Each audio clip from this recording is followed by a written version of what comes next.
I told you last week that I thought the Buffs were probably a 4-win team. I thought if they could jump from a 1-win squad to a 4-win squad this year with just year one of Dion implementing his program, getting his guys in there, so much turnover on that roster in a pretty difficult Pac-12. I mean, this was a non-conference game. Ultimately, next year it'll be a conference game. It'll be a Big 12 game.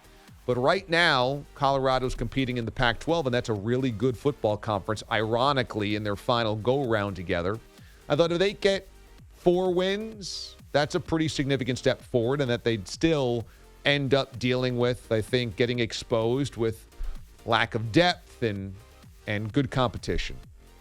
And instead of this game, you saw them play a dynamic brand of offense and create a lot of chunk plays and highlight plays and play it right to the very end and outlast what at least last year was an elite TCU squad. So a couple of things happened here. Number one, I think Dion deserves credit for coaching, okay? Specifically coaching, because in his 3 years at his previous stop, that was a team that competed for their conference championship or won their conference championship or was one of the best schools at the FCS level and HBCU level all the years he was there. So that's significant. And now he jumps into the Power 5 at the FBS level and immediately delivers a statement victory. So from a coaching standpoint, clearly Dion has some resume builders here. Number two, I think it's important to remember TCU's not going back to the national championship game this year, no matter had they won this game by 50 points or not. TCU lost a handful of its best players from last season. Last season was kind of a magic carpet ride as it was anyway. And so everything kind of had to come together. It did. They lost a lot of talent from that squad. They were not going to replicate that. So I think in some ways when you frame this as, oh my God, the Buffs are a 1-win team, they beat a team that played for the national championship, it's really not quite that, because the Buffs are better than the team they were last year, and TCU's worse than the team they were last year. But I think also what you have here is 2 things that Deion Sanders has brought to the table. 2 elite players that could play on any team likely in the country, in his son Shedeur Sanders and Travis Hunter, who he got the flip at his previous stop from Florida State. He was a 5-star kid that could have gone anywhere.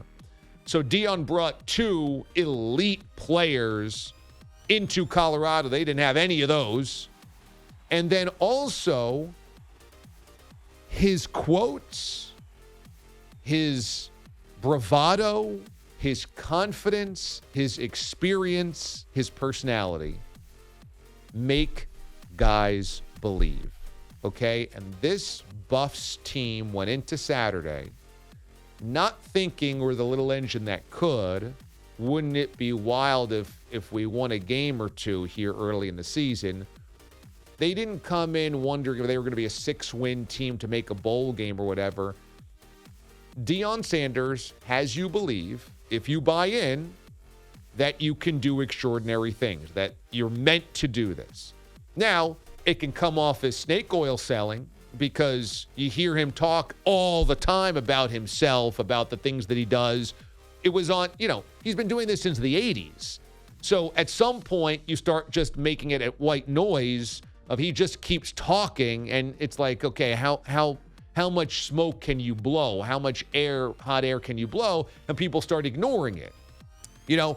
But if you believe it, you really believe it. And I think those guys really believed it the last couple of years. I think they believe it this year. And so that's a big difference maker.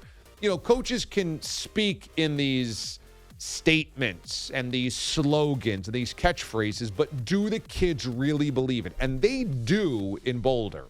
So I thought that was really interesting. And this season's really interesting. Now, some people are going to watch one Colorado Buffalo game all season long. It was this one because there's no NFL. And this team and that game is going to be the biggest story yesterday and for maybe today or tomorrow until the NFL starts. So then you're just going to have a lot of national media that just kind of bails on college football until the playoff and just focus completely on the NFL. So I'm fascinated to see if there is still a fascination with Colorado and Deion Sanders once the NFL starts to distract everybody. Because I oftentimes say this.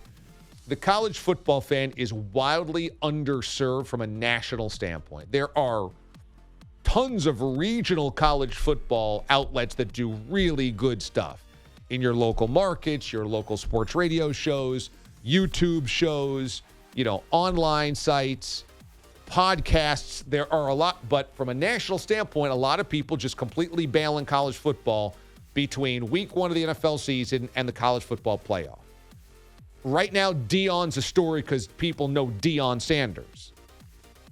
I need to see whether the Colorado Buffaloes go 2-2 and anybody's talking about a Saturday afternoon, against Utah. I need to know if that's going to still resonate beyond just this. But for 1 week, for what he did in week 1, that's a hell of a statement.